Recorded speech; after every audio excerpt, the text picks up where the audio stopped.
Today's video, we're going to be discussing a very ugly, racially motivated incident that took place over in the Ukraine and how it impacts in total game of hockey worldwide. We're also going to be talking about some other signings that have taken place in the NHL. Plus, we want to continue the discussion on the general manager front with Marc Bergevin's future in Montreal. We have a better idea what Julien BriseBois signed in Tampa and what Bergevin may be looking for in Montreal. And we have some NHL trade talk concerning Jonas Korpisalo in Columbus. Is he disgruntled with the contract given to his goalie partner, Elvis Merzlikins? We'll discuss the latest coming up next. So welcome back to another video here at Top Shelf Hockey. As I mentioned, we have a variety of things to talk about here today. I want to start with the ugly incident that took place over in the Ukrainian Hockey League. I'm sure most of you have probably got wind of this by now, given the nature of it and how mortified many people were. But we finally got the notice earlier today on what the punishment was going to be for player Andrei Deniskin, who basically, I'm not even going to go into exactly what he did. I'm sure you've probably seen the video. If not, you can either Google it or search it on social media. But he did a very bad racially motivated gesture at another player. The player's actually from Canada, played in the OHL, and his name is Jalen Smerek. He's since taking an indefinite leave of absence from the game and from his contract and playing in the Ukraine.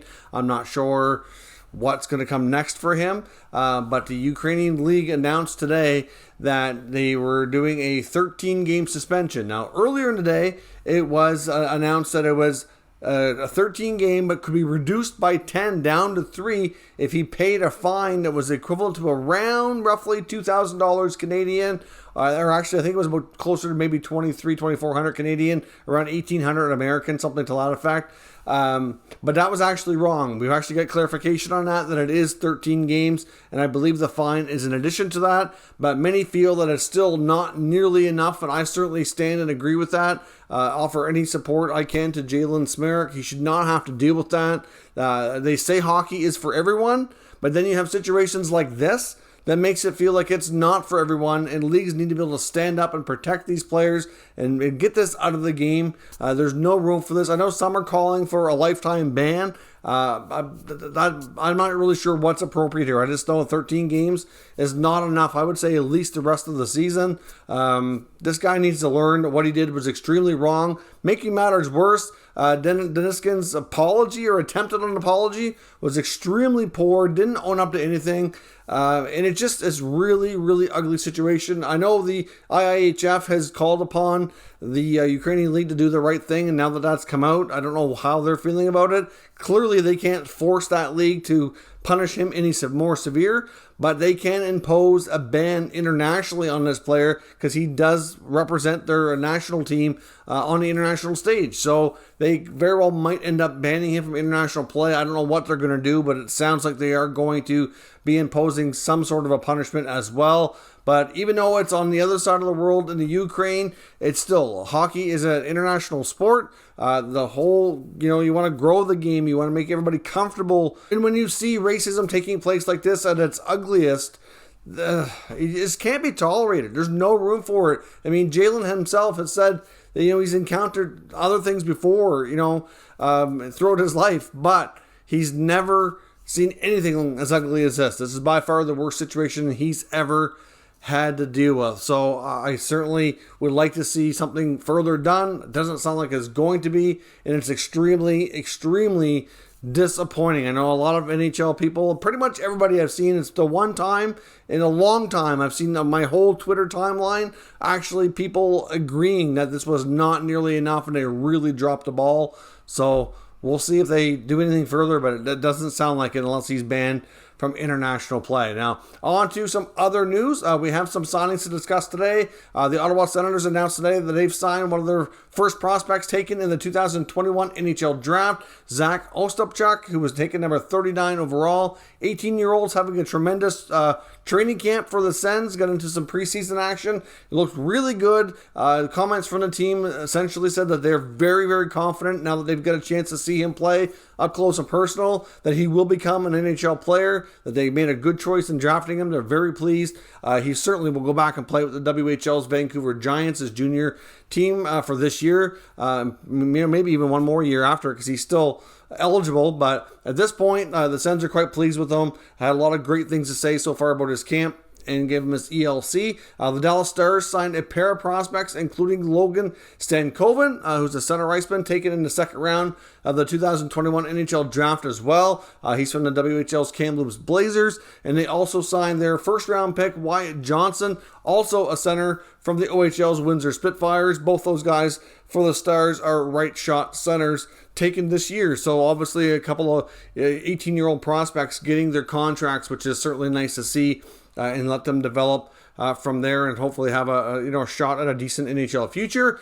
We also got word just a short time ago that the Seattle Kraken have made another signing. They've signed Max McCormick to a 1-year, 2-way contract, $750K at the NHL level, $150 at the AHL level, with a total guaranteed salary of $200,000. So that's a pretty lucrative 2-way deal. So I would suspect that McCormick will definitely get at least a limited amount of NHL time, with mostly AHL time, and can certainly be a veteran leader, a guy who's been through the NHL and mostly AHL a lot in the last, I don't know how many years he's been around now. He's started with Ottawa, went with Carolina for a while. Now he's in Seattle, so we'll see how that works out from there as well. We do need to pause as well for a moment and acknowledge our channel sponsor, Manscaped. Top Shelf Hockey is proud to be sponsored by Manscaped. Of course, with Manscaped, we have a special offer here for all Top Shelf Hockey viewers, where you can get 20% off and free shipping on all orders at manscaped.com. Now, of course, Manscaped just launched a brand new Lawnmower 4.0 trimmer, which is a fantastic product. They've taken the level up here, even again with the skin-safe replaceable blades. It's waterproof, it's wireless charging, has a travel lock on it, as well as a nice light so you don't miss what you're doing. So certainly a terrific product. Now, many people associate Manscaped with their trimmers, which is certainly kind of their top product, but they do have a lot of other great options as well, including what they call the Weed Whacker, which is another trimmer for your ears and nose. And they have a variety of deodorants and sprays as well, which also keep you fresh and are terrific as well. So certainly Manscaped has a lot to offer, and we certainly highly recommend all of their products. So check out manscaped.com and use promo code TSH for 20% off and free shipping. So thank you very much for watching that promotional content. I do greatly appreciate it. Quick shout out as well to all of our channel membership holders, as well as everybody who's been purchasing the merchandise. Again, thank you very much for your support. It is very much appreciated. There is going to be, I think, a new merchandise sale probably going for October the 1st, which is coming up in a couple days. So certainly stay tuned for that. And I believe we're going to be doing a couple giveaways. Nothing too major, but I do have a couple of items I'd like to be able to give to some loyal viewers. So stay tuned and keep your eyes peeled here in the next day or two for that as well. On to the rest of the content here. We want to talk a little bit more about the GM situation. We got information just a short time ago from Sportsnet's Eric Engels talking about the Julien Brisebois contract. Yesterday when we announced and talked about the extension in Tampa, we didn't know the terms. Now Engels believes that the contract is for 5 years with an average payout of $3.5 million. So that's pretty lucrative for a general manager, but he's earned it after all the success they've had down there in Tampa.